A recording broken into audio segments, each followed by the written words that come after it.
Hello students, welcome to my YouTube channel. Students, आप लोगों को यह जानकर काफ़ी ज़्यादा खुशी होगी कि मैं कक्षा 6वीं की 8 ग्रेड अभ्यास पुस्तिका लेके आ चुका हूँ।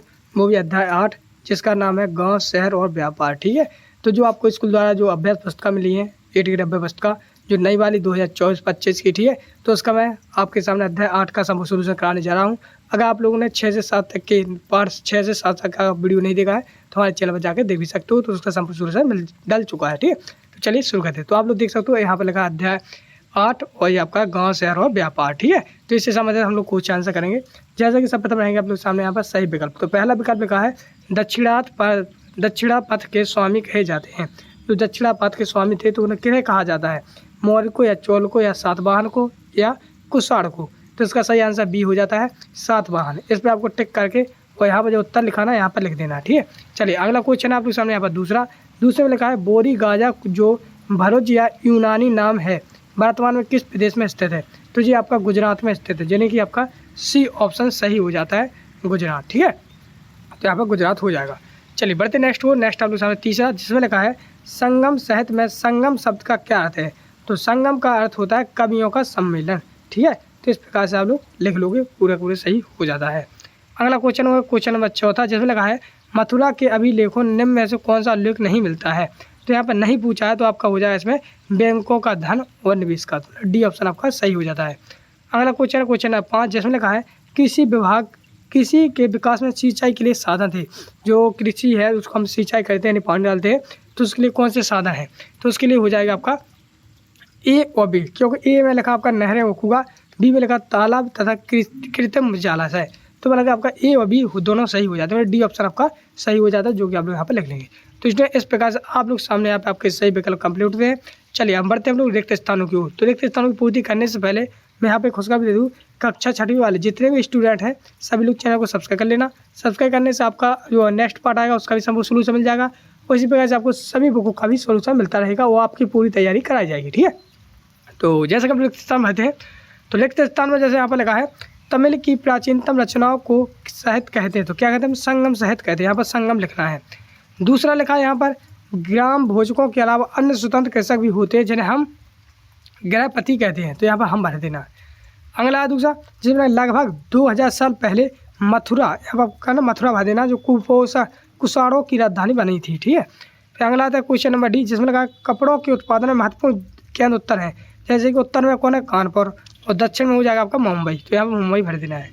आगे लिखा है काली मिर्च के रोमन साम्राज्य में नाम से बुलाते हैं। तो काला सोना लिखना है यहाँ पर, काला सोना। तो इस प्रकार से आप लोग सामने यहाँ पर रिक्त स्थान भी कंप्लीट हो जाते हैं। बढ़ते नेक्स्ट क्वेश्चन लिखा है क्वेश्चन नंबर 7, जिसमें लिखा है भारतीय उपमहाद्वीप में लोहे का प्रयोग लगभग कितने वर्ष प्रारंभ हुआ था? तो इसका आंसर हो जाएगा आप लोग सामने यहाँ पर 3000 वर्ष पहले। कितना? 3000 वर्ष पहले प्रारंभ हुआ था। ठीक है, तो ये आपका पहले के साथ में का आंसर हो जाएगा। 8वां लिखा है यहाँ पर ग्राम भोजक कौन होते हैं? जो ग्राम भोजक होते हैं उनको कौन होते हैं? तो इसका आंसर लिखोगे, ऐसा लिखना है देश के उत्तरी हिस्से में गांव का प्रधान व्यक्ति ग्राम भोजक कहलाता है। ठीक है, जो गांव का प्रधान मतलब कि प्रधान होता है उसे हम ग्राम भोजक कहते हैं। अक्सर एक ही परिवार के लोग उस पद पर कई पीढ़ियों तक बने रहते हैं। ठीक है, तो इस प्रकार से इसका भी आंसर कंप्लीट हो जाता है। अगला 9वां, जिसमें लिखा है बेरी गाजा, यानी कि बेरी गाजा से निर्यात की जाने वाली वस्तुओं के नाम लिखिए।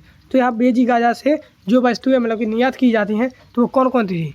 तो इसका आंसर लिखोगे बेरी गाजा से हिमालय की जड़ी बूटियाँ, हाथी दांत, गोमेद, कार्निनियल, सूती कपड़ा, रेशम तथा इत्यादि यहाँ पर निर्यात किए जाते थे। ठीक है, तो इस प्रकार से आप लोग सामने क्वेश्चन 9 का आंसर कंप्लीट हो जाता है। क्वेश्चन नंबर 10वां देखते हैं। क्वेश्चन नंबर 10 में लिखा है आहत सिक्कों से क्या आशय है? तो इसका हुए आहत सिक्के समानता आयताकार और कभी कभी वर्गाकार या गोल होते हैं। ये या तो धातु की चादर को काटकर या धातु की चपटे गोलिकाओं से बनाए जाते हैं। आहत सिक्कों में कुछ लिखा हुआ नहीं था, बल्कि इन पर कुछ चिन्ह ठप्पे से बनाए जाते हैं। तो इस प्रकार से आप वीडियो को रुक के इतना पूरा कंप्लीट लिखने ही आपका क्वेश्चन नंबर 10वां कंप्लीट हो जाता है। अगला क्वेश्चन नंबर 11, जिसमें लिखा है मथुरा अभिलेख में किन कामगारों का उल्लेख है, उनका नाम लिखिए।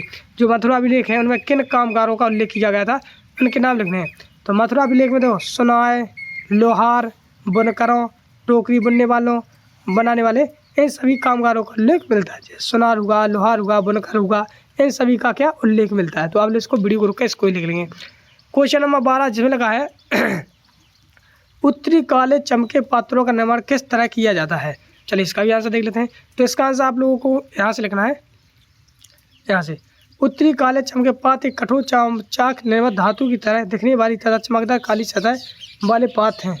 इसे बनाने के लिए कुम्हार मिट्टी की बातों को भट्टों पर उच्च तापमान पर रखते थे, जिनके परिणाम ये बन जाते थे। ठीक है, तो इस प्रकार से आप लोग सामने क्वेश्चन नंबर 12 का आंसर हो जाता है।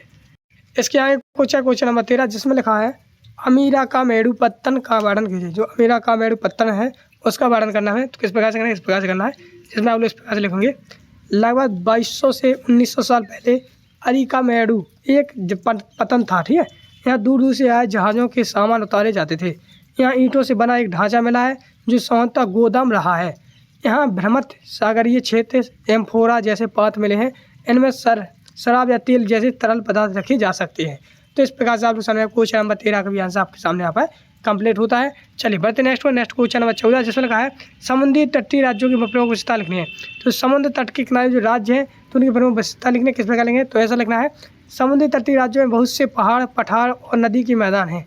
नदियों के मैदानी इलाकों में कावेरी का मैदान सबसे अच्छा है। तो इस प्रकार से आप लोग सामने यहाँ पर ये पहला और दूसरा हम लोग इसका मतलब कि ये समुद्री तट है, इनका हम लोग वर्णन कर लेते हैं। चलिए बढ़ते नेक्स्ट क्वेश्चन नंबर 15, जिसमें देखते हैं क्वेश्चन नंबर 15 लिखा श्रेणी शब्द का अर्थ लिखिए। क्या है श्रेणी शब्द का अर्थ लिखना है। तो श्रेणी शब्द का अर्थ इस प्रकार से लिखना है आपको, अनेक शिल्पकार तथा व्यापारी अपने अपने संघ बनाने लगे थे, जिन्हें हम श्रेणी कहते हैं। शिल्पकारों की श्रेणियों का काम परीक्षण देना, कच्चा माल उपलब्ध कराना तथा तैयार माल विपणन करना था, जबकि व्यापारियों की श्रेणियों व्यापार का संचालन करती थी। तो इस प्रकार से आप लोग सामने यहाँ श्रेणी शब्द का मतलब श्रेणी किसे कहते हैं, तो इसका भी आंसर कंप्लीट हो जाता है। चलिए बढ़ते नेक्स्ट क्वेश्चन नंबर 16, जिसमें लिखा है पाठ्य पुस्तक 75 पे दिए गए औजारों का चित्र बनाना आपको। ठीक है, और वर्तमान में इसका क्या उपयोग होता है जो ही। तो देखो यहाँ पे मैंने चित्र बनाए हैं जी, आपकी संसी है, यहाँ पर कुल्हाड़ी है, या हंसिया है। ठीक है, लेकिन आप लोग अपने हिसाब से बना लेना जैसा आपको लगे, लेकिन मैंने ऐसे बना दिए हैं। इनका उपयोग आप लोग इस लोगे। इन औजारों का वर्तमान में उपयोग कृषि कार्य, घरेलू कार्य, लकड़ी काटने आदि में किया जाता है। तो इस प्रकार से आप लोग वीडियो को पूरा लिख लीजिए और कक्षा 6 वाले बच्चे सुन लें। जितने भी देखे यहाँ तक देखें सभी लोग चैनल को सब्सक्राइब करके ही जाना। फिर बाद में कहोगे सर हमारा आगे पार्ट नहीं हुए हैं, फिर कमेंट करने लगते हो सर कि आप और आगे लाइए वीडियो वाले, क्योंकि आप लोग सब्सक्राइब नहीं करते फिर वीडियो नहीं मिल पाता। आप लोग सब्सक्राइब कर लीजिए, आपके मोबाइल में वीडियो आ जाएगा, आप लोग देख लेना। ठीक है, तो इस प्रकार से आपका ये पार्ट मतलब ये अध्याय आपका पूरा कंप्लीट होता है। अब आ रहा है जो नेक्स्ट वीडियो आएगी वो नेक्स्ट अध्याय की आएगी। तो मिलते हैं नेक्स्ट अध्याय में, तब तक के लिए जय हिंद, जय भारत।